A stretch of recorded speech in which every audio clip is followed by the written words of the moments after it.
Welcome back to Two Hearts, where stories are weaved to explore the beauty of diverse cultures and the depths of human connection. When a woman is humiliated in the worst way imaginable, she will go to great lengths to find her healing. But what happens when a dangerous situation and an even more dangerous man come looking for her? Follow Ava and Jake as duty and purpose forever redefine them both. Please enjoy Copper and Clay.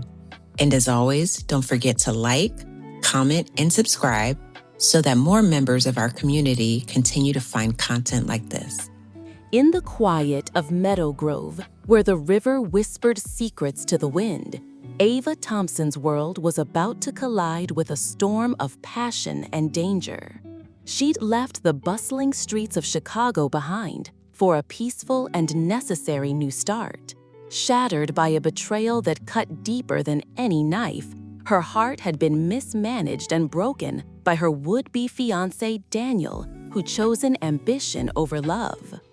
After years of dating, doting, and being the arm candy that Daniel Elliott had required in order to convey the balanced image of the eminent scion and social catch next in line for ascension to his company's C-suite, Ava was sure that their own next steps would be the very public announcement of their foregone engagement and plans for a bridal guide and page 6-worthy wedding.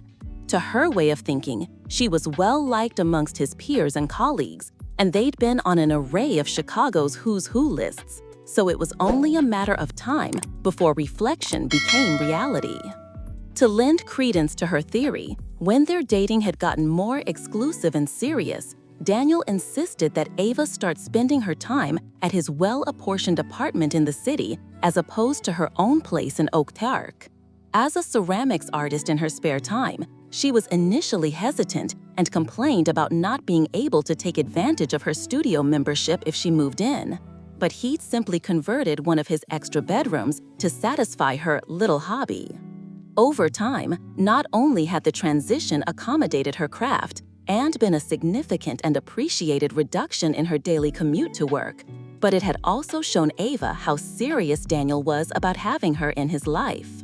Living there and spending her weekly remote days working from his home office, Ava often overheard arbitrary details about anything from record-breaking sales to industry-shaking developments. And although she worked as a graphics designer for an experiential design firm and wasn't well-versed on the financial services industry, she did know that her man was a big deal and that she was very proud of him. As a major Fortune 500 company, the quarterly earnings call for Allegiance Financial Group had long since gone the way of in-person meetings in the auditorium of their downtown offices and webcasts for investors and stakeholders around the world. So Ava knew that whatever announcements the company had planned for Q2 would make attention-grabbing headlines.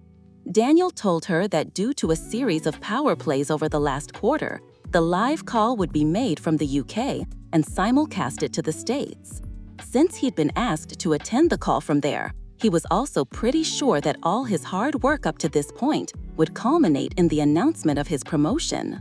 Usually waiting excitedly at home for Daniel to fill her in on the quarterly calls, Ava decided that she would tune in to witness the big news for herself. That way, when he returned home, she'd already have his favorite meal prepared and their place decorated for a worthy celebration. Like he'd predicted, not only had the earnings call highlighted the organization's operational developments, capital allocations, and positive financial results, but it announced a huge merger between Allegiance and an equally successful British affiliate. The final part of the merger negotiations announcement had resulted in the naming of Daniel Elliott as the company's newest senior vice president. Seeing Daniel's exaggerated display of shock and surprise on the live feed had been humorous and caused the slightest bit of secondhand embarrassment for Ava, but her heart swelled with pride for him nonetheless. Once the broadcast had ended, she happily went about making a list of things she'd needed to purchase by week's end for his celebratory return dinner. Working in their home office the next day, Ava had had the television on for background noise when a story on their preferred cable business network caught her attention. On it, the talking heads in the segment discussed how Allegiance Financial's recent merger was proving to be a professional and personal win for its newest senior vice president. Hearing the indirect mention of Daniel, Ava saved her design draft in her Illustrator application and turned up the volume on the television.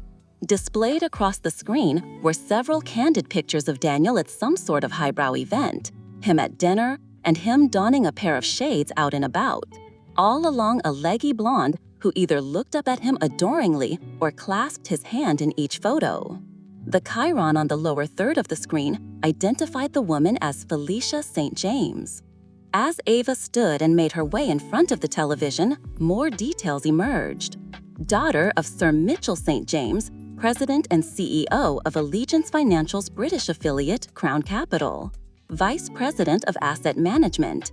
Fiancé of Senior Vice President Daniel Elliott. Ava took a step back and doubled over as if the wind had been knocked out of her. What did they mean, fiancé? Ava had been in the picture for years. She was on a first-name basis with many of the colleagues Daniel had introduced her to, and she'd attended several holiday parties and formal gatherings. Additionally, in their own social circles, they were often lauded as the it couple of their time. None of it made sense, and the more Ava watched, the more confused she got. Giving herself a moment to allow the ringing in her ears and the shaking in her hands to stop, Ava stood up on wobbly legs and grabbed her phone. It was 11 a.m. in Chicagoland, so it would be the end of the business day in London. Punching in the familiar phone number, Ava flopped back into her desk chair as the call rang and rang. After finally going to voicemail, Ava hung up. On a hunch, she opened up a browser window on her laptop and typed in hers and Daniel's names. The shriek she let out could have been heard from the loop. The end of an era. Storybook romance concludes amicably. That had been the article in a local paper. Then there were the blogs, followed by the social media posts. Soon, her phone had started ringing, and an array of texts from friends and family began pouring in. You and Daniel broke up. When were you going to tell us? What did they mean you all separated quietly 3 months ago? He's already engaged. Calling him non-stop throughout the balance of the day, Ava had left messages full of hurt, fear, shock that progressed to confusion, anger, and belligerence until she'd received the prompt that his voicemail box was full. At a loss for what to do next, Ava broke down. Crying the day away, she eventually took herself to bed and fell into a fitful sleep. The next day, Ava rose to a terrible headache, puffy eyes, and no answers. Daniel hadn't returned her calls, nor did it appear that he'd even listened to her messages, because when she called for the 100th time, the voicemail prompt still indicated that his mailbox was full. Rising for the day, Ava belatedly realized that everything about this wool being pulled over her eyes felt timed, deliberate, and well orchestrated by Daniel. She just didn't understand why. There had still been a week left before his return, and dealing with the public humiliation all alone had left Ava reeling. At first, she was determined to confront Daniel the moment he docked their front door and lambast him for blowing up their lives. But the longer she was left with her thoughts, the less frenetic and more calculated those thoughts became. Making some urgent calls and working efficiently, Ava went from room to room, erasing the evidence that she'd ever been there. After a long day of labor under her belt, she gave the elegant but now less feminine-feeling space a final once-over. Noting the beautiful amphora-styled vase that she'd made for Daniel to celebrate their last anniversary, Ava decided that he was unworthy of such a creation and snatched it from the perch on his built-in bookshelf. If nothing else, Ava was a fighter. Before yielding to Daniel's will, she had been happily independent. Fortunately for her, that Ava was a little battered and bruised, but still alive and well, and refused to be defined by her ex's betrayal. Ava's lower back was on fire. Her limbs were stiff, and her butt was numb. It'd taken almost 24 consecutive hours and more than 1,200 miles, but she'd done it. With everything that she'd owned in the world loaded into a compact moving truck, she'd hitched her SUV to its tow attachment and navigated westward. Ava had never done anything so spontaneous in her life, But as she'd driven and cried and sang and screamed, she knew that this new start would be exactly what she needed to heal. With less than 2 hours to her destination, Ava traded the steady flow of interstate traffic for a barren stretch of 2-laned road decorated with arid basins, creosote bushes, and rugged mountain ranges in the distance. The landscape was more beautiful than she ever remembered it being, but in fairness, it had been more than 20 years since she'd ventured this far west. Spotting intriguing rock formations and turning her head this way and that anytime she saw a wild hare streak across the plains or an occasional adobe village spring up over the horizon like a mirage, Ava had to take special care to keep her heavy cargo from veering over the solid yellow line to her left or into the prickly cacti ditches on her right. Nearing the tranquil town that would be her new home and base of operations, Ava reveled in the golden light of dawn painting the streets and the modern structures infused with scenic topography all over. Looking around and backward, Ava began taking stock of all that the small town had to offer. The only sounds that were audible this early in the morning were coming from her big city caravan rumbling down the main thoroughfare. As she turned back to her forward-facing position, the truck crested more quickly than she'd anticipated over a slight bend in the road. Jerking the wheel in surprise, Ava overcorrected, causing the truck and her trailing SUV to sway back and forth violently before righting themselves. Slamming on the brakes, Ava sat for a moment to settle her nerves and collect herself. Thankful that the roads were still empty and that no one had been around to fall victim to her carelessness, Ava gripped the steering wheel tightly and emitted a deep sigh of relief. She had just let her foot up off the brake pedal and gave the truck a little gas when the short blast of the universal whoop whoop sounded nearby. Looking in her side view mirror, the telltale signs of blue lights flashed behind her. What portal of hell did he teleport from? Ava thought exasperatedly. The fact that she'd traveled halfway across the country without incident, only to be pulled over within arm's reach of the light at the end of the tunnel, was truly maddening. The short blast of the siren sounded again, and Ava slowed. Immediately turning on her hazard lights, she did not stop, but crept at a non-evasive pace to the nearest establishment she could find. Pulling into the parking lot of a restaurant called Canyon Cross Diner, Ava was pleased to see that the place appeared to be open and that there were numerous trucks and a few cars in the lot as well. It had taken several long minutes for the officer to engage. In that time, Ava could see that some of the patrons in the diner had positioned themselves near the large glass windows. Others had exited the establishment and were boldly lounging on the rocking chairs at the front entrance of the diner. Eventually, the officer unfolded himself from his cruiser and with long-legged strides sauntered up to the truck. "Good morning, ma'am," the police officer drawled. Removing aviator sunglasses that he obviously hadn't yet needed at this time of day, revealed eyes as blue as a summer sky. His piercing gaze held a firmness that caused a slight panic that elevated her heart rate. "Good morning," was Ava's clipped reply. "Is there a reason that you did not move to stop immediately when you were instructed to do so?" he asked. "I didn't observe any such instruction, but the activation of my hazard lights was in acknowledgement of your lights and siren, officer." She looked to the name badge on his uniform. "Caldwell," she finished. "Sheriff," he pointed out tersely. "And acknowledgement notwithstanding, you drove a half-mile before stopping," he stated, a brow raised. "As I'm sure you've deduced from the vehicle I'm driving, or the plates of the towed vehicle you've likely already run, I'm not from around here.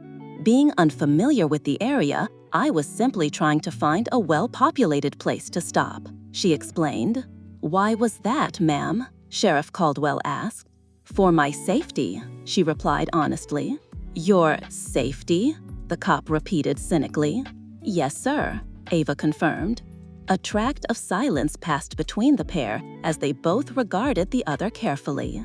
"License and registration, please," Sheriff Caldwell requested dryly. Back to his cruiser, the sheriff unhurriedly went. By this time, it appeared that more people were now making their way out to welcome the early morning, some opening their stores and shops, others observing the daybreak spectacle courtesy of local law enforcement. Sheriff Jake Caldwell didn't yet know what to make of the mouthy woman whose driver's license information he was currently comparing to the Illinois vehicle plates she had rightly assumed he'd already run. A man of principle, he believed in the unwavering enforcement of the law, regardless of who stood on the other side of the badge. On his routine morning patrol, the monotony of dawn had been disrupted by the out-of-place moving truck that had been traveling precariously close to the roadside ditches and across the center line of the two-laned road for several miles. Believing himself to have encountered an impaired driver, Jake had decided to follow. As they got closer to Meadow Grove, however, and Jake observed the questionable maneuvering of the truck on the hairpin turn at the entrance to town, he knew that he'd needed to act. But instead of discovering a belligerent driver whose breath betrayed his vice, Jake had come face to face with the arresting gaze and even more stunning features of Ava Thompson. Although the dark circles beneath her eyes made it clear that the woman had likely gone without sleep for at least a day or so, she was still an unexpected surprise to encounter at the breaking of the new day. With the quick database search rendering no outstanding warrants or other criminal indicators, Jake thought about how next to proceed. Had it been anyone else, he'd likely written up a failure to exercise due care citation. What gave him pause was the woman's admittance to feeling unsafe despite knowing that law enforcement was present. He'd wanted to challenge her assertion, but as they held one another's stare, he realized in that moment that he couldn't know with any certainty what experiences with other officers of the law had caused her to draw such a broad and sweeping conclusion. Still, her driving had seemed erratic, and she was far from home. It was his job to ensure that the people who lived in his town and traveled his roads remained safe. Exiting his cruiser, Jake dragged his long fingers through his thick brown hair before making his way back over to the moving truck. "Here are your license and registration back, Miss Thompson," Jake said, his voice clipped and authoritative. Ava reached for her documents, her eyes meeting his with a mixture of defiance and curiosity. "Am I free to go, Sheriff?" Ava asked impatiently. "Miss Thompson, your driving this morning has given me cause for concern. Are you traveling alone?" the sheriff asked.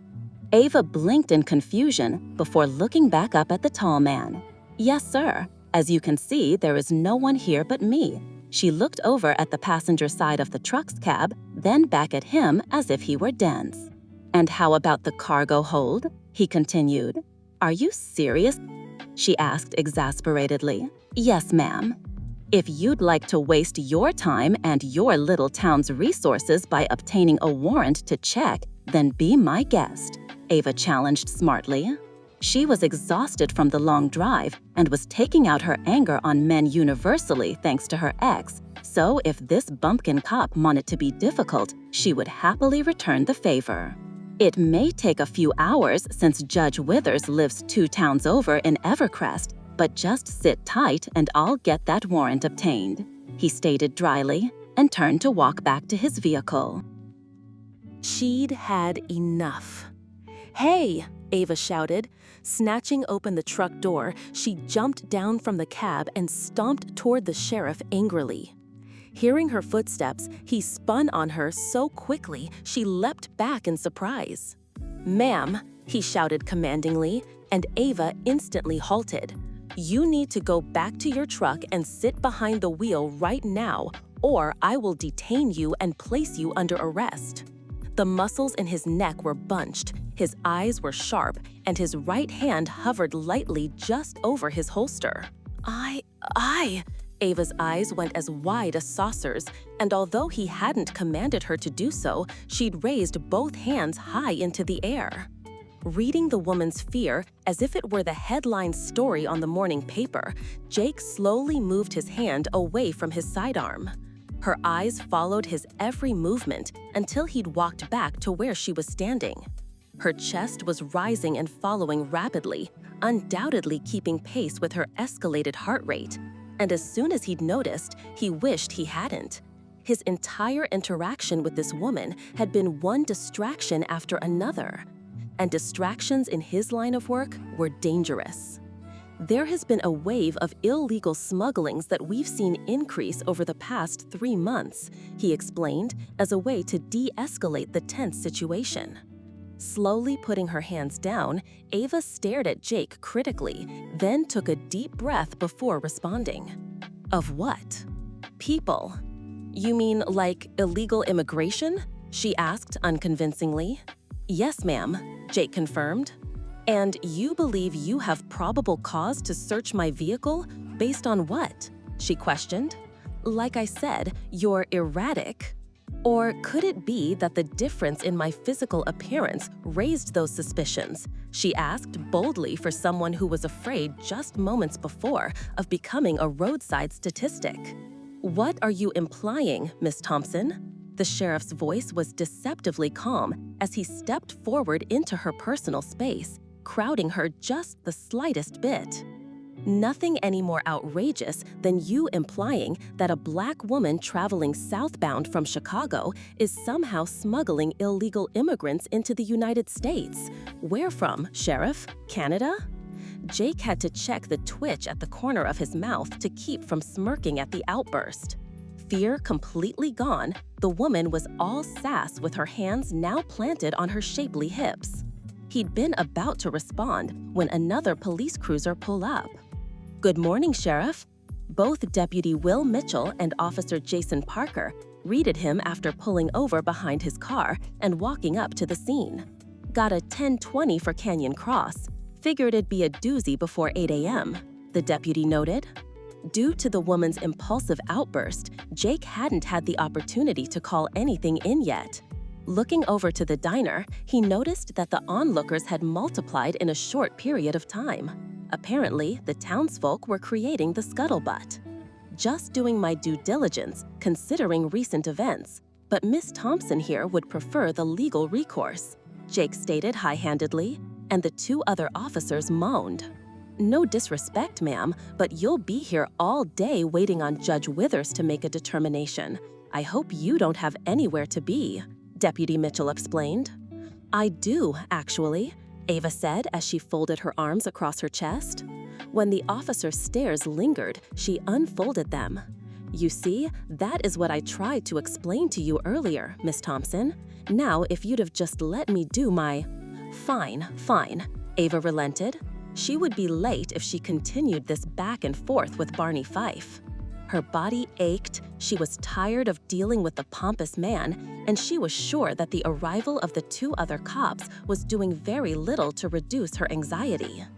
Under Sheriff Caldwell's watchful eye, Ava returned to the truck to grab the key. Walking to the back of the vehicle, she carefully maneuvered between the tow hitch and unlocked the roll-up door. Giving it a slight push, the apparatus ascended with a loud metallic whine. All 3 officers stepped around her to get a better look at the cargo bed. As you can see, gentlemen, there's actually nothing to see here. The only things I'm guilty of smuggling are boxes, furniture, clothing, dishware, and… What's that? The sheriff pointed to the big electrical contraption. Hopping up onto the bed without assistance, he made his way over to the device for a closer inspection. After circling it carefully and running his hand along the hydraulic lid, he turned to Ava. My mobile meth lab, she deadpanned. The sheriff looked as if he were about to lose his cool until Officer Parker cracked a smile and then busted out laughing. That, of course, caused Deputy Mitchell to snicker, and Ava had to turn her head to avoid Sheriff Caldwell's evil eye. Boss, she's pulling your chain. It's one of those artsy-craftsy ovens, Parker supplied. Yes, it's a kiln, Ava corrected with a soft smile. Not sure if he believed the information, the sheriff did another once-over of the kiln and perusal of the inside of the truck before he deemed its contents not contraband. Grunting his satisfaction, the man stepped down from the truck. Ava stretched up to grab the rolling door, but it was just out of her reach. She began jumping up and down to grasp it, but realized belatedly that the jiggling that ensued was likely giving these men a show. Just as she made a move to climb up onto the cargo bed, she felt a shot of heat emanating from behind her. Close but not touching, the sheriff reached up and easily pulled the door down for her. After locking it into place, she offered him a mumbled thanks. "Well, everything seems to be in order," he noted as he walked with Ava back to the cab of the truck. She didn't respond, so he continued. "Usually, the type of careless driving I observed this morning would have been grounds for a citation. Considering, however, that there was no infringement to any other motorists on the road, I will let you off with a warning. Just be more careful next time, Miss Thompson. These roads can be tricky." Ava only nodded, her eyes narrowing when the man continued to stand there. Slightly bowing his head forward, he offered her a curt two-finger salute before walking away. Flouncing herself back into the cab and then throwing the truck's automatic transmission into drive, Ava pulled out of the now bustling parking lot. "Tricky, indeed," she muttered under her breath, her mind already racing with plans for her new life in Meadow Grove. She hadn't known it at the time, but having the small craftsman home that she'd inherited from her grandmother renovated for use as a short-term rental property had been a genius idea. Upon learning of the holdings left to her from her Grand Odessa's will 5 years ago, Ava had first been saddened, but then at a loss for what to do. Because of the distance and the fact that the rest of her family had moved to Toronto, Ava hadn't been to visit her grand's home in a very long time. She'd contemplated selling the property, but found a local management company online that said they'd be willing to oversee the maintenance and rental process for a standard contracted fee. The benefit of their professionalism and on-site support had far outweighed the cost and allowed Ava to keep an important family asset all while turning a profit. Now she was on her way to move into the home herself before literally setting up shop. Pulling next to the car already parked in her driveway, Ava let out a deep exhale before stepping down from the truck. "Good morning, Ava," Shelley Granger, the property manager, shrieked. Over the years, they'd forged a wonderful and amicable business relationship. Ava could depend on the woman to keep her apprised of the goings-on in the area, what updates needed to be made to the home, and what to expect in terms of weather and other conditions throughout the year. They were friendly, and Ava was grateful that Shelley was able to get things sorted for her in such a short period of time. "Good morning, Shelley." Ava smiled brightly and took Shelley's proffered hug. "I'm sorry I'm late. I had to take a bit of a detour coming into town." "Funny, Cindy over at the diner said something about a standoff in their parking lot. Seems you fit the description perfectly," Shelley clucked. "You did tell me that this was a gossipy town." I rolled her eyes and laughed despite herself. "No, Meadow Grove is a gossipy town. You technically live in Carlsbad Township on the outskirts of town. You have the benefit of traveling east into town or west into Evercrest to diversify your shopping and other quality of life options," Shelley explained. "You don't have to sell me, Shells. I'm already here," Ava laughed. The two women caught up with one another and chatted good-naturedly as they headed into the house for the official tour. "Surprise!" came a high-pitched yell as they opened the front door. There, standing in the entryway, was Giselle Awiakta. Ava had known Giselle as a child when her summer visits out west had been more frequent. Although they'd lost touch as they'd gotten older, the advent of social media had made it possible for them to reconnect. The 2 degrees of separation that had helped to round out this threesome, however, was the fact that Shelley and Giselle had gone to college together and had remained good friends for years after.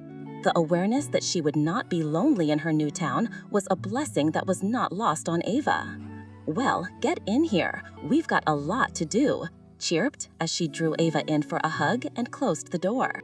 Ava had only given herself a week to get her house in order because her heart and priority had been set on opening her pottery studio, a sanctuary where her hands could shape clay into art and her soul could find solace in the rhythm of creation. The studio would be her haven, a place where the echoes of her past would fade and new dreams could take root. As she'd put the finishing touches on settling into her grandmother's quaint little home on the outskirts of town, She couldn't help but feel a sense of eagerness and anticipation. The lease that she'd signed had been for a turnkey studio space that Ava modeled to serve as a pottery shop in the front of the building, with space for classes and her own workshop in the back. It'd taken about a month to get everything just right, but once the doors had opened to copper and clay, the concept had been a hit with many of the townsfolk. As the weeks passed, Ava found herself acclimating to the slower pace of her new life. She was still getting used to the stares she received everywhere that she went, but for the most part, it had been her experience that most people were curious about who she was and why she was there. Now, while Ava was not naive enough to believe that all of the interest cast her way was harmless, no one had overtly said or done anything to make her feel uncomfortable. Well, no one except Sheriff Jake Caldwell. He'd seemed genuinely surprised to see her coming out of the town market several weeks after their first interaction, if his abrupt stopping and staring at her in the middle of a conversation with a pretty brunette was any indication. Yet, when she crossed the street to load her groceries into her parked car, he'd followed her and expressed that her act of jaywalking was in violation of pedestrian traffic laws. Then there had been the patrols down Main Street and past her studio.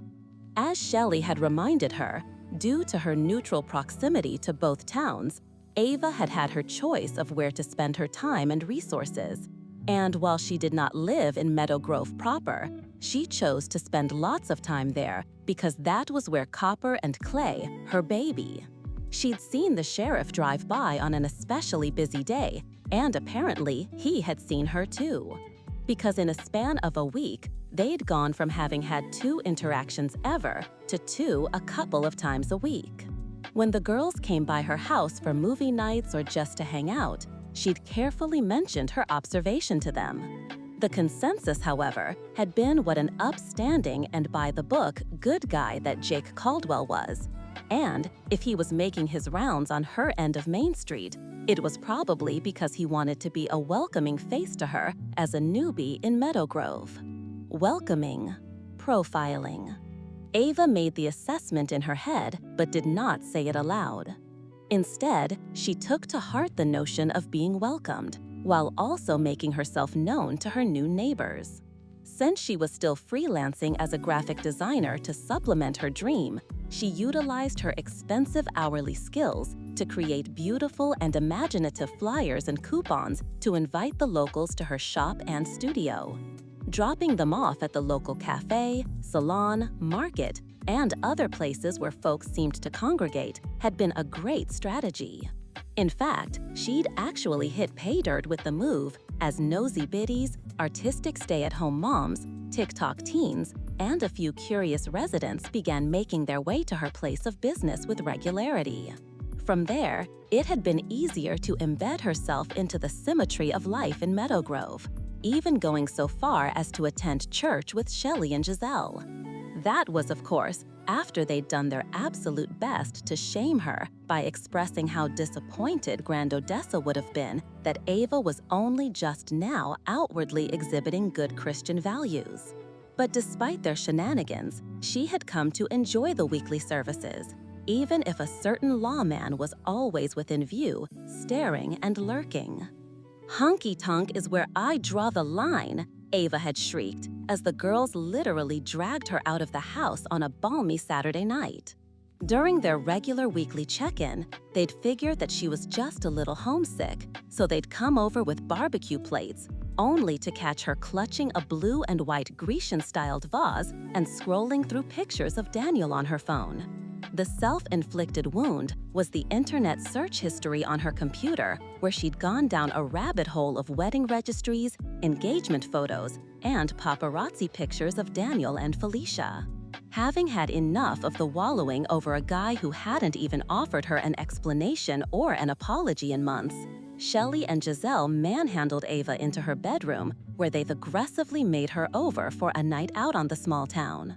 When they'd arrived at Boots and Buckles, the gravel parking lot looked to be filled to capacity with cars, pickups, and four-wheel drives from across the tri-state area. In the months since she'd been in Carlsbad Township/Meadow Grove, she'd never, nor had she ever had a desire to, step foot into the wild roadhouse-looking establishment. Yet, as the girls flanked her, tugging as they went, she put one foot in front of the other and resigned herself to her fate. Inside, the venue was dim, smoky, and loud, but not unhospitable. There was the perfunctory bar on one side of the room, a large wood dance floor on the other, an area for tables and chairs, and a section toward the back periphery that housed the pool tables and dartboards. Sensory overload? Giselle leaned over to ask.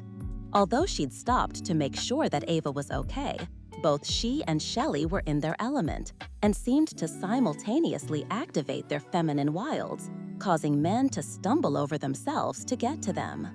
Ava nodded, but enjoyed a hearty laugh at her friends and the men preening to get their attention. After several unsuccessful attempts by the pair to get Ava to test out her own powers, they gave up on their beautiful but boring friend. Preferring to people watch, the girls spared Ava and relented. They paraded around the bar one last time before seeking out a small table that the three of them could squeeze into. From that vantage point, Ava got a full sense of her surroundings, and she was pleasantly surprised that she wasn't disappointed by what she saw.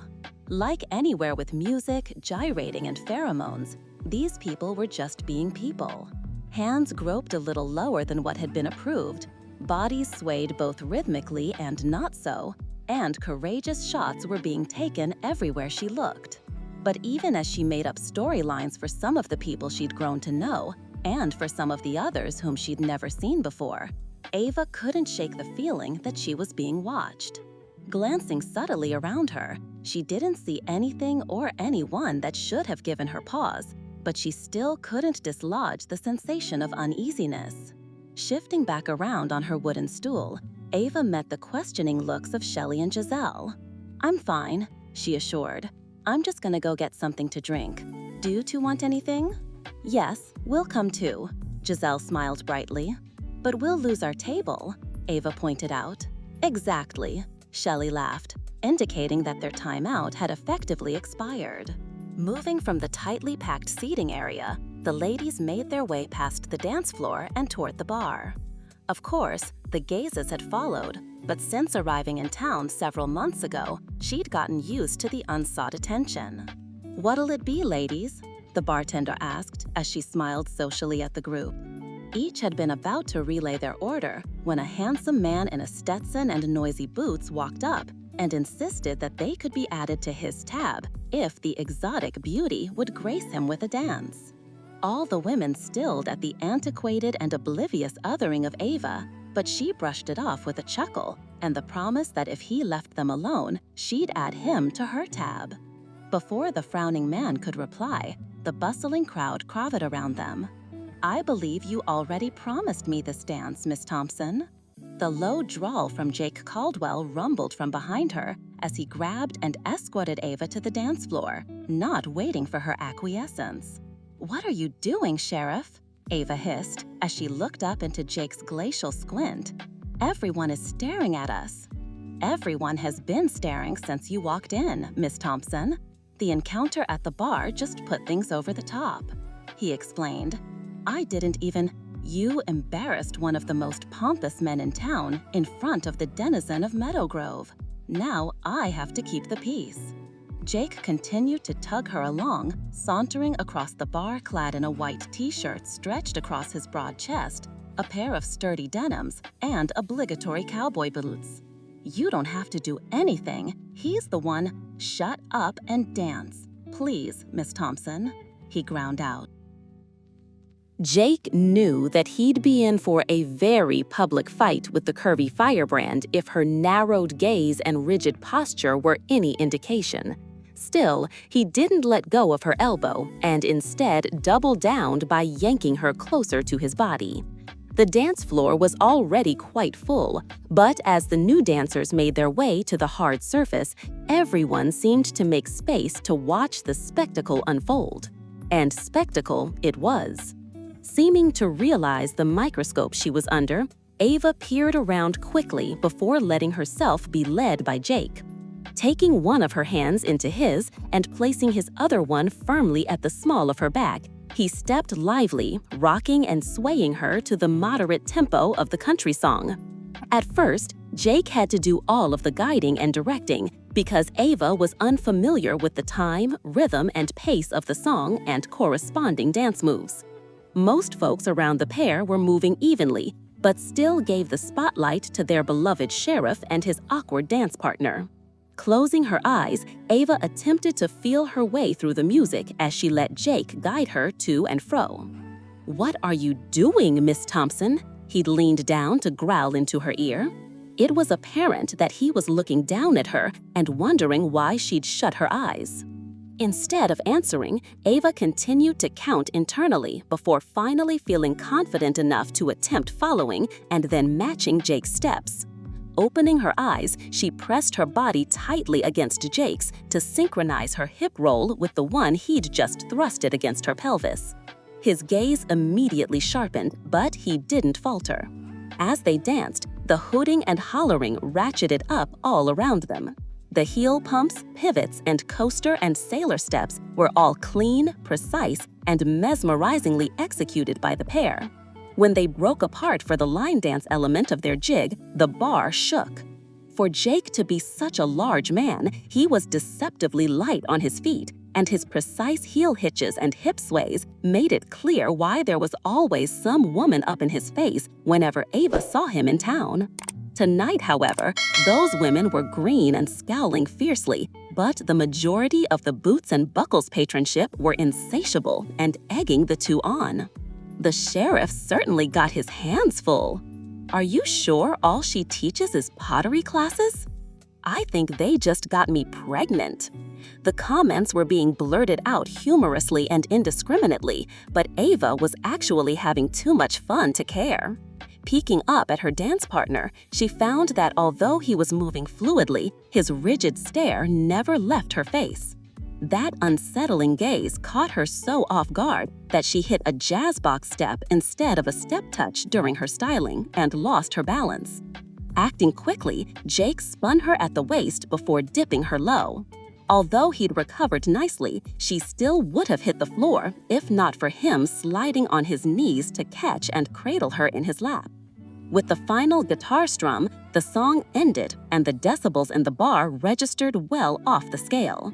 Jake's and Ava's faces were mere inches from one another, and it was as if everyone in attendance was holding their breaths to see what the two would do next. Seeming to find himself, Jake cleared his throat loudly and gently tugged Ava back up to a standing position. "How did you?" "Chicago two-stepping is quite comparable," she answered breathlessly. The rowdy start of the next song and the immediate influx of dancers to the dance floor broke them apart. While Jake was being ribbed and ogled, Ava looked over to the bar where she'd been standing with her friends. Behind the cheering women, the man with the Stetson tipped his hat approvingly. When the crowd cleared, Jake looked around for his dance partner, but she was gone. After their actual experience that Saturday night, Ava and Jake situated themselves into another dance, one of seemingly chance encounters and clashing wills. Ava, with her fiery spirit and a heart full of determination, often found herself at odds with the sheriff. She would roll her eyes at his strict adherence to traffic laws, and Jake would shake his head at her rebellious streak. Their interactions were a symphony of sarcastic jabs and stern lectures, a battle of wits and wills that left them both frustrated and intrigued. One fateful evening, Ava found herself locking up the shop later than usual after a long throwing session on the wheel to release some of the pent-up energy she hadn't been able to get rid of since that night at the bar. As she crossed the street from her storefront to her parked SUV, a familiar sense of foreboding descended upon her. Arms full of supplies, Ava whipped her head around quickly, but could find nothing out of the ordinary. Still, the hairs on her arms were raised in alarm, as she couldn't shake the accustomed but unwelcome sensation of being watched. Opening her trunk to deposit her crafting items, she hit the close button on the doorframe just as the gentle hum of the night was shattered by a sudden noise to her right.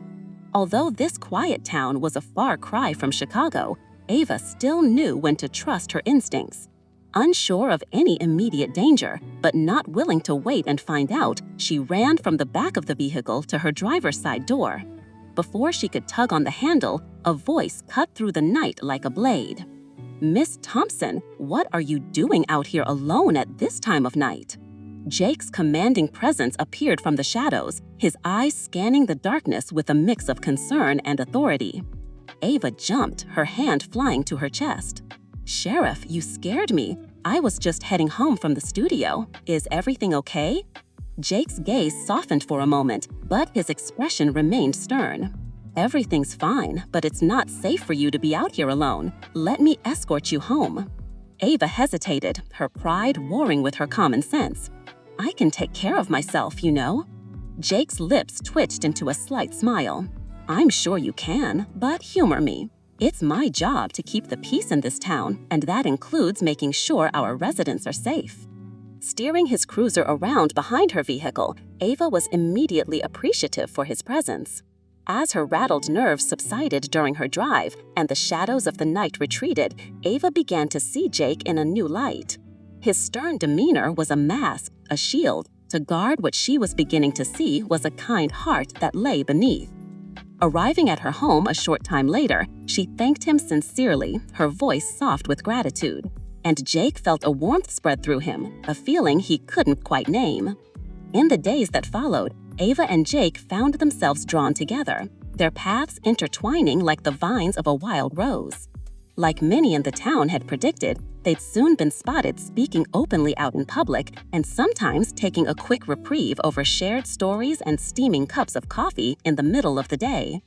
Ava's disposition slowly thawed toward him, and their dealings became more normal and less forced. Jake even helped Ava navigate the labyrinth and bureaucracy of running a business in the small town. Ava, in turn, opened Jake's eyes to the beauty of her art, her passion a flame that ignited something within him.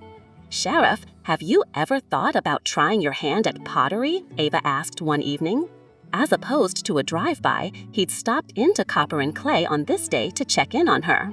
As they sat in her studio and chatted, the scent of wet clay and earth filled the air. Jake chuckled, his eyes crinkling at the corners. "Me? No. I'm more of a break things kind of guy. But watching you work is inspiring." Ava's cheeks flushed slightly, and she looked away, focusing on the piece of clay spinning on the wheel in front of her. "I'm glad you think so. Art has a way of touching people, even if they don't realize it." Jake leaned down, his voice low and surprisingly intimate. "You have a way of touching people, Miss Thompson. Don't ever doubt that." Their eyes met, and for a moment, the world seemed to stand still. The tension between them was palpable, a charged energy that crackled like static. Ava's heart raced, and she found herself willow in, her lips inches from Jake. But just as their breaths mingled, a loud crash from the other room shattered the moment. Ava jumped up, her eyes wide with alarm. What was that? Jake was on his feet in an instant, his hand reaching for the gun at his hip. "Stay here, I'll check it out." As Jake moved toward the sound, Ava disobeyed, instinctively following so close behind him he could feel her heart pounding in his own chest. Turning the corner quietly, they found the source of the noise in the small storage room off the main studio. The door was ajar, and as Jake pushed it open, they both gasped at the sight before them. The room was in disarray, pottery shards littering the floor. Ava's custom creations, pieces she had poured her heart and soul into, were smashed to bits. In the center of the destruction lay a crumpled piece of paper, a note scrawled in harsh, angry letters. "You don't belong here. Go back to where you came from." Ava's hand flew to her mouth, stifling a sob. Jake's expression darkened, his jaw clenching with barely contained rage. "Who would do this?" Ava whispered, her voice trembling. Jake's eyes met hers, a fierce determination burning in their depths. "I don't know, but I'm going to find out. This is my town, and I won't let anyone terrorize you or your business." Over the next few days, Jake threw himself into the investigation, his dedication unwavering. He questioned the townsfolk, reviewed security footage, and even brought in a specialist to analyze the note. Ava, meanwhile, distracted herself with work, using her art as a form of therapy and escape. When Jake began showing up as her nightly escort at closing time, she grasped where they now stood with one another and didn't once reject his offer. Entering her home one evening, Ava had stopped briefly to look out into the darkness past her front yard before hastily turning her key in the sturdy lock. Saying her goodbyes to the vigilant protector at her side, she moved quickly into the house, and he back to his cruiser. As the taillights of the vehicle disappeared down the winding road, a call was placed from the shadows. "I've looked everywhere. It isn't here." In the weeks that followed, Ava and Jake found themselves drawn even closer, thanks to a little friendly intervention. "What do you know about her last relationship?" Giselle asked, her brow raised quizzically. "Nothing. That's why I'm asking you," Jake murmured. He'd showed up to Giselle's insurance office under the guise of investigating the recent break-in at Copper & Clay, in case any of her agents were wondering, but what he'd really needed to know is where he stood with her friend. Insisting that she would not betray any information that Ava hadn't explicitly shared with him already, Giselle instead encouraged the sheriff to talk to Ava about pursuing next steps with him. When he asked her if she seriously thought that Ava would entertain such an idea, she asked him stone-faced if he remembered how entertaining their dance was. Because he'd previously insisted, and she'd complied by providing her daily schedules to him, under the guise of safety, of course, Jake knew that during the middle of the week, Ava didn't hold afternoon classes and took a long lunch break. Knowing she'd like to walk to one of her favorite spots in town, he steered his cruiser up to the bank and stepped out. Sitting on a blanket by the river, he found her staring up at the late afternoon sun that had begun painting the sky in a symphony of oranges and pinks. When she'd asked what he was doing there, he pulled the muffin bag from their favorite cafe from behind his back. When she grinned happily and invited him to sit with her, Jake had to force himself to take slow, measured steps. Since he'd been careful to only update Ava on the details of the case when there was a pertinent development or when she'd asked, he always ensured he had something else interesting or joyous to discuss when he was with her. Today, after a bit of the confection courage, his plan had been to propose that they consider exploring something more deeply than acquaintances. Well, that had been the plan before Ava reached up and brushed a blueberry crumb from the corner of his mouth.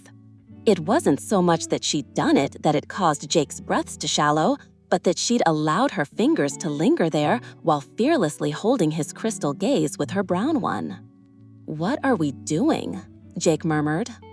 "I was hoping you came out here to tell me," she responded. Jake took a breath before reaching for the hand still caressing his face. "I know we started off on the wrong foot, but I can't deny that I care about you. You're strong, talented, and beautiful, and I want to see if there could be more between us." "You do?" she asked, seeming genuinely surprised by the admission. "I mean, when we first met, I know you thought, it was implied that I was—" Jake awkwardly and uncharacteristically stumbled over his words. "Did my being black make you uncomfortable, Sheriff?" Ava asked directly. "You being the most beautiful woman I'd ever seen made me uncomfortable," he countered swiftly. "Beauty is relative, and besides, there is a beautiful woman vying for your attention every time I see you," Ava noted. "But they're not you," he countered honestly, although his male ego was pleased that she'd noticed. "So, you think that I'm what you want?" she asked, as she boldly propped herself up on her knees directly in front of him. "I think that you're the one I want to try with," he confirmed, and met her waiting lips. The kiss began as a chaste peck, but burned into something more combustible when Ava licked the crease of his mouth where the muffin crumb had previously landed. Depositing her swiftly onto her back, Jake's lips never broke contact as he held and kissed her thoroughly. Raking her fingers through his hair, Ava mewed softly, and the responding growl that emanated from the back of his throat startled him. He knew from day one that Ava Thompson was a distraction, but out here on the riverbank for anyone to see, She had him completely losing his practiced control. Unit 1, we have a call for service. The town's senior-most dispatcher, Cheryl Glenn's voice, crackled over Jake's radio, effectively breaking the hazy spell. Unit 1, Roger, en route. Jake closed his eyes and sighed deeply. "You're on the clock," Ava whispered knowingly, and he nodded. "Come on, I'll drive you back." The brief car ride was uneventful, yet eye-opening. They both now experienced a heightened awareness of the other, and their bond deepened with each shared moment. They laughed together, opened up to one another, and slowly, tentatively, began to explore the undeniable attraction that simmered between them. As had been the case each night, the end of the week found Jake escorting Ava home once again. Offering him a polite goodnight, but a less-than-chaste kiss, Jake responded by asking Ava out on a formal date. She was curious if he was ready for the town to know that they were an item, but he assured her that from the alleged wagers he'd heard had been taken out all over Meadow Grove, everyone already knew. That night, as Ava lay in bed, the house quiet and still, she couldn't help but think about the trajectory her life had taken. Never in her wildest dreams would she have considered willingly missing the taste of Chicago or owning a pair of Justin boots, but here she was. Then there was Jake. He was everything she would have avoided or overlooked mere months before, but now everything about him filtered through her system like a combustible accelerant. She'd just drifted off to sleep, his volatile gaze the last thing on her mind, before she was jostled awake by a noise she'd heard somewhere on her first floor. Creeping down the stairs stealthily, she saw the subtle sweep of a flashlight, followed by the outline of an intruder dressed in black, going through her things. Taking a weighted step, the stairs creaked, and the intruder looked up to see Ava. She sprinted for the front door, and the intruder gave chase. With the advantage of familiarity on her side, she darted across her property and into the dark night. Hearing the babbling of the river in the distance, she knew that following the sounds downstream would lead her more quickly to town. But despite her awareness and quick thinking, the intruder behind her was simply faster. Catching up to her quickly, she was roughly tackled to the ground. Fighting to escape the man's hold, Ava swiped at his head, nearly unmasking him. "Where is it?" the angry voice demanded. "Where is the vase?" Her screams were muted by the man's hands clenching her throat, but she couldn't give up. She fought valiantly, bucking, scratching, and kicking, but the weight of the assailant was just too much for her. The man kept hysterically asking her about a vase, all while she tried to get precious air into her lungs. When he finally let go, she wheezed in both terror and relief. "I want the vase, Ava, now." Gasping and inhaling deeply, Ava's fear and confusion warred with one another over the timbre of the familiar-sounding voice. "Daniel?" she rasped. Her own voice was a shocked whisper, and her mind was reeling from the unexpected encounter. Briefly startled by the acknowledgement, the man stilled before rushing up closely to Ava's prone body on the ground. Lips curled into a sneer, Daniel ripped the mask from his head to reveal his cold and calculating eyes. "I should have known not to send some amateur to do what I could have done months ago." Months ago? The noises at night, being watched, the break-in at her studio. It had all been at Daniel's direction. "What do you want, Daniel?" Ava croaked, her confusion just slightly replacing her initial fear. This man who once professed to love her was now looking down at her in disgust. He took a step closer, his voice low and menacing. "I want what's mine, Ava. You took something from me and I want it back." Ava's brow furrowed in confusion. "I don't know what you're talking about. I took nothing from you." This man was clearly unhinged, but Ava had to keep him talking until she could figure a way out of this dilemma. Daniel's eyes narrowed, and he reached down to roughly cup her scared face. "I know you took my amphora vase from the apartment, and I want it back," he demanded again. No matter what Daniel said, Ava knew this couldn't have been about a vase, especially a vase he'd only displayed in his office after she'd complained about how unappreciative he'd been about all the trouble she'd gone through to make him something so sophisticated. The usually unflappable executive was acting deranged and manic, but the only way Ava could see getting herself out of the situation unscathed would be by playing his game. Okay, she whispered. It's in a box in my office. I'll get it for you, and then you can be on your way. On my way, he repeated cryptically. Tugging Ava up from the ground, Daniel gripped her arm tightly as he walked her back toward the house. Only, Ava had no intentions of going back inside her house with a man who had just put his hands on her. In her haste to get out of the path of danger, Ava had run from her home barefoot and in her pajamas. With the adrenaline now at a lower dose, she could feel every branch and briar stabbing the bottoms of her feet. Noticing her slowed steps, Daniel finally bent and swept Ava up and into a cradled hold. She'd immediately tried to piston out of his arms, but he held her firmly. I didn't want it to be this way, Ava, Daniel murmured softly. She looked up at the man as if he were insane. What way? Engaged behind my back? I know what it looks like, but I never meant to hurt you. He stared down at her affectionately, as if he hadn't just tried to end her. Ava just stared back. Aren't you going to say anything? No, she hissed defiantly. Ava, it's not what you think, Daniel insisted. If I give you the vase, will you leave me alone and go back to Felicia? She croaked. The look on his face at her words was of a man who had lost all hope. Ava didn't care. She just wanted off this crazy ride. My arrangement with Felicia is a business necessity.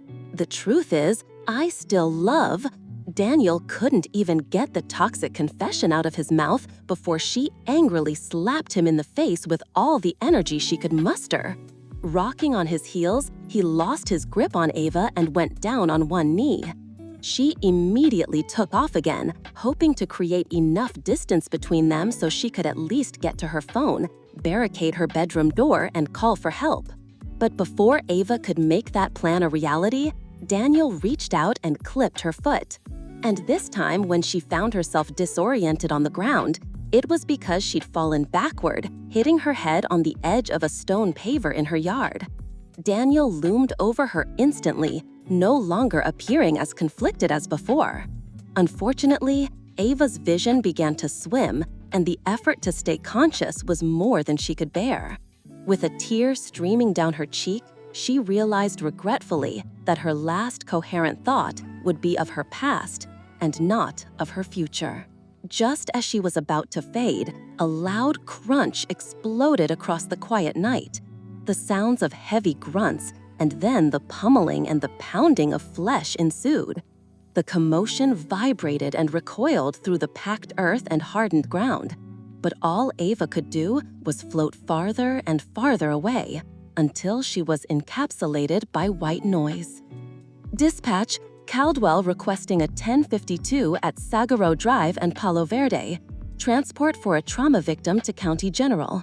Victim is an African-American female, breathing but unconscious, vitals stable. Christ our Lord, Ava, Cheryl gasped, but then came back to herself. Unit 1, I can get a bus over to you, sugar, but it'll be about 20 minutes out, she calculated. I don't think we have 20 minutes. I'll bring her in. Requesting ER be notified of arrival. Jake decided. 10-4, Jake. Be careful with her. Will do, Jake promised. Ava, baby, hold on, Jake muttered frantically as he scooped her carefully into his arms and carried her over to the passenger side of his vehicle. Cuffing and securing her predator much less delicately in the backseat of his cruiser, Jake was hell on wheels as he transported Ava to the hospital. Rushing her inside, Deputy Mitchell was already there waiting to take custody of the prisoner and head for the police station. Jake had been a wreck that night when he'd awakened from an all-too-vivid nightmare about Ava. Although unsettled and unable to go back to sleep, he didn't want to call her and disrupt her peace. Instead, he decided that a quick drive by her home would be enough to help to quell the disquiet he couldn't seem to shake.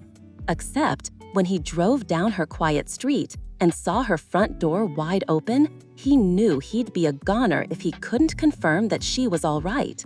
Seeing the man looming over her had triggered something primal in Jake, and had he not glanced over to see Ava's stillness, he may have never stopped the beating. It had taken several days to get Ava stabilized, to process her home, and to interrogate their perp, but Jake had been front and center every step of the way. When she'd finally come to, he'd been asleep next to her bed, folded up in one of the most uncomfortable chairs known to man. Yet, when she'd stirred awake, he'd become instantly alert and was stationed by her side. Jake. The way his name reverberated as a hoarse whisper from her scratchy throat was so beautiful to his ears that he nearly wept. She'd started muttering about her ordeal and had worked herself up so much that the doctors had had to sedate her. Fortunately for Jake, he'd understood her frantic pleas and, with a little detective work, was able to piece together the chain of events that had gotten them there. At the station, Ava's assailant hadn't said much, except to demand his lawyer and threaten to sue for police brutality. That tune, however, changed when Jake had waltzed in with the vase that Ava had described to him. Reaching inside, Jake pulled out a thumb drive that had been taped to the bottom of the elegant piece of pottery. Her ex had apparently been keeping secrets from everyone. When Ava had learned of his impending nuptials, she decided to take back her gift and cut her losses. It was only after she'd left Chicago did the man realize the damning materials that he'd inadvertently left in his girlfriend's possession. Leading up to his company's merger, he and members of his executive staff had been encouraged to direct their employees to open millions of unauthorized accounts to meet sales goals. This allowed their second quarter earnings and overall financial position to appear more substantial. Evidence of this practice was saved to the mini thumb drive that he'd stowed for safekeeping in the elegant vase Ava had made, in case he ever needed a get-out-of-jail-free card. Unfortunately for Daniel Elliott, Sheriff Jake Caldwell would make certain that that day never came. By the time Ava was cleared to be discharged from the hospital, she'd made a full recovery from the bruising on her neck and minor scrapes from her fight. Unsurprisingly, Jake had been waiting for her and offered to transport her home. When they arrived, what had been surprising was that many of the townsfolk were at her home waiting for her. Shelley and Giselle had led the charge, with Good Samaritans, neighbors, and friends all having taken turns standing watch, cleaning up the broken glass and debris from the home invasion, and dropping off baked goods and baskets of fresh produce from their gardens. Overcome with emotion, Ava cried her thanks to everyone. One evening, when Ava was finally up to leaving the house, Jake accompanied her to her favorite spot by the water. Cradled in his arms, she allowed herself to be held by her hero. Jake's arms wrapped around Ava, holding her close as if she were the most precious thing in the world. Ava leaned into him, feeling the warmth and strength of his protective embrace. "Jake," Ava whispered, her voice barely audible over the bubbling river. "You know, you said my name for the first time when you woke up in the hospital," Jake reflected randomly as he caressed the soft hair at her temple. "Jake," she said again, a small smile playing at her lips. "And if you keep saying my name like that, Jake, I'm going to corral all that sass with a ring." The quiet gurgling of the water was suddenly the only thing Ava could hear roaring in her ears. "That's what I thought, Miss Tomp. Jake." "Don't play with me, Ava," he drawled hopefully. "I'm ready whenever you are, Sheriff," she responded as she snuggled more comfortably into his chest. "Even though we haven't known each other very long?" Jake leaned down into her arresting face to ask. "I think Daniel effectively proved that length of time is not an adequate qualifier," she pointed out. "Fair enough," he laughed. Ava knew that Jake was serious and responsible and a man of his word, but she was still completely shocked when the man withdrew a velvet box from the pocket of his jeans and sat her up gently so he could kneel before her. "I don't know how you did it, Ava, but you own my heart. From the moment you barreled into my life, you filled every corner of it with your radiant smile and your fiery personality. You've shown me what it means to love past all the layers, to dream without bounds, and to create the joy I want to see. Your strength and grace inspire me, and your kindness touches the lives of everyone around you. Will you marry me, Ava? Will you let me spend the rest of my life showing you just how much you mean to me?" "Yes, Jake, I can't wait to," she squealed. Jake's heart swelled with emotion and began to race with a mixture of anticipation and tender longing. Ava's eyes, deep and expressive, met his gaze with an intensity that spoke volumes as he removed the solitaire from its cushioned display and placed it proudly on her third finger. The distance between them seemed to dissolve, and in that moment, time itself stood still. He cupped her face gently, his fingers brushing against her soft skin, feeling the delicate curve of her cheek. She leaned into his touch, her eyelashes fluttering as she closed her eyes, surrendering to the moment. As his lips met hers, that ever-present spark ignited, a connection so profound and intimate that it sent shivers down their spines. The kiss deepened, a dance of passion and tenderness as their breaths intertwined. Each touch was a whisper of love, a silent promise of forever. The world around them soon faded into a blur, leaving only the two of them lost in the magic of their embrace.